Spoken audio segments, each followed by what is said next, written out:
But because Jesus continued to believe, because Jesus' hope in God was unaffected, because he persevered in righteousness, he was therefore proven to be God's true son. And in so doing, he reopened the promised land, the kingdom of heaven, to us all. Amen. And in that, we see Jesus' third role that he fulfills in Matthew 4.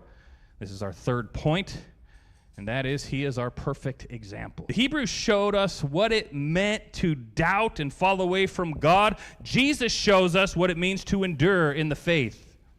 The Hebrews showed us the cost and compromise of sin. Jesus shows us the reward of faithfulness. The Hebrew people showed us what happens if we believe Satan's lies about our own sonship, if we call that into question, about our own role of being God's chosen children through faith. They show us what happens if we begin to question who we are, and if we begin to question the goodness of God, and if we begin to live like he is not.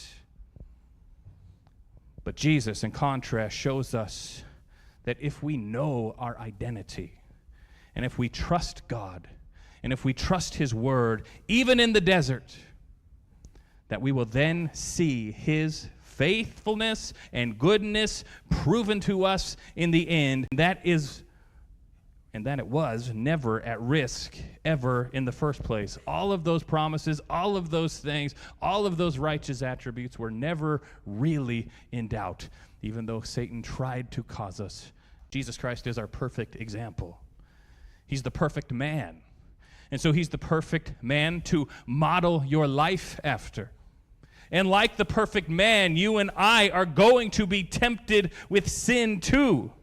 But through Christ, and through what's recorded in this chapter concerning him, we have an example of what we are to do and how we are to face temptation in our lives as well. What are we to do? How are we to stand up to temptation? This chapter shows us. Jesus was led by the Spirit, so we as humans must be led by the Spirit too. Jesus knew and studied and was able to quote and live the scriptures. We must know and study and memorize and live the scriptures. Jesus trusted in God's provision